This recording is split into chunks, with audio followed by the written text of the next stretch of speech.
সকলকে জয় যিশু। প্রভু ধন্যবাদ করি। আসুন আজকের বাক্য আরম্ভ করি। যোসেফের দাসত্ব ও কারাবাস।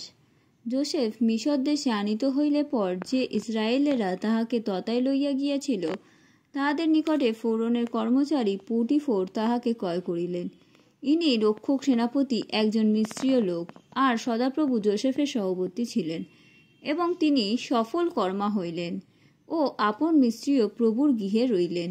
আর সদাপ্রভু তাহার সহবর্তী আছেন, এবং তিনি যা কিছু করেন সদাপ্রভু তাহার হস্তে তাহা সফল করিতেছেন। ইহা তাহার প্রভু দেখিলেন। অতএব যোসেফ তাহার দৃষ্টিতে অনুগ্রহ প্রাপ্ত হইলেন ও তাহার পরিচারক হইলেন, এবং তিনি যোসেফকে আপন বাটির অধ্যক্ষ করিয়া তাহার হস্তে আপনার সর্বস্ব সমর্পণ করিলেন। যে অবধি তিনি যোসেফকে আপন বাটির ও সর্বস্বের অধ্যক্ষ করিলেন, সেই অবধি সদাপ্রভু যোসেফের অনুরোধে সেই মিশ্রীয় ব্যক্তির বাটির প্রতি আশীর্বাদ করিলেন। বাটিতে ও ক্ষেত্রে স্থিত তাহার সমস্ত সম্পদের প্রতি সদাপ্রভুর আশীর্বাদ বর্তিল। অতএব তিনি যোসেফের হস্তে আপনার সর্বস্বের ভার দিলেন। আপনি নিজ আহরীয় দ্রব্য ব্যতীত আর কিছুরই তত্ত্ব লইতেন না। যোসেফ রূপবান ও সুন্দর ছিলেন। এই সকল ঘটনার পর তাহার প্রভুর স্ত্রী যোসেফের প্রতি দৃষ্টিপাত করিল, আর তাহাকে কহিল, আমার সহিত শয়ন করো। কিন্তু তিনি অস্বীকার করত, আর প্রভুর স্ত্রীকে কহিলেন, দেখুন, এই বাটিতে আমার হস্তে কি কি আছে, আমার প্রভু তাহা জানেন না। আমারই হস্তে সর্বস্ব রাখিয়াছেন। এই বাটিতে আমা অপেক্ষা বড় কেউই নাই। তিনি সমুদ্রের মধ্যে কেবল আপনাকেই আমার অধীনা করেন নাই, কারণ আপনি তাহার ভার্যা। অতএব আমি কিরূপে এই মহা দুষ্কর্ম করিতে ও ঈশ্বরের বিরুদ্ধে পাপ করিতে পারি? সে দিন দিন যোসেফকে সেই কথা কহিলেও তিনি তাহার সহিত শয়ন করিতে কিংবা সঙ্গে থাকিতে তাহার কথায় সম্মত হইলেন না। পরে একদিন যোসেফ কার্য করিবার জন্য গৃহ মধ্যে গেলেন।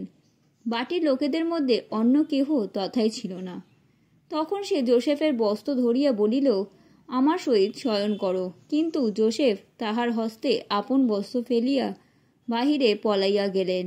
তখন যোসেফ তাহার হস্তে বস্ত্র ফেলিয়া বাহিরে পলাইলে দেখিয়া সে নিজ ঘরের লোকদিগকে ডাকিয়া কহিল, দেখো, তিনি আমাদের সহিত ঠাট্টা করিতে একজন ইব্রীয় পুরুষকে আনিয়াছেন। সে আমার সঙ্গে শয়ন করিবার জন্য আমার নিকটে আসিয়াছিল। তাহাতে আমি চিৎকার করিয়া উঠিলাম। আমার চিৎকার শুনিয়া সে আমার নিকটে নিজ বস্ত্রখানি ফেলিয়া বাহিরে পলাইয়া গেল। আর যে পর্যন্ত তাহার কর্তা ঘরে না আসিলেন, সে পর্যন্ত সেই স্ত্রীলোক তাহার বস্ত্র আপনার কাছে রাখিয়া দিল। পরে সেই বাক্য অনুসারে তাহাকে কহিল, তুমি যে ইব্রীয় দাসকে আমাদের কাছে আনিয়াছ, সে আমার সহিত ঠাট্টা করিতে আমার কাছে আসিয়াছিল। পরে আমি চিৎকার করিয়া উঠিলে সে আমার নিকটে তাহার বস্ত্রখানি ফেলিয়া বাহিরে পলাইয়া গেল। তাহার প্রভু যখন আপনার স্ত্রীর এই কথা শুনিলেন যে তোমার দাস আমার প্রতি এইরূপ ব্যবহার করিয়াছে, তখন ক্রোধে প্রজ্বলিত হইয়া উঠিলেন। অতএব যোসেফের প্রভু তাহাকে লইয়া কারাগারে বন্দী রাখিলেন, যে স্থানে রাজার বন্দীগণ বদ্ধ থাকিত। তাহাতে তিনি সেখানে সেই কারাগারে থাকিলেন।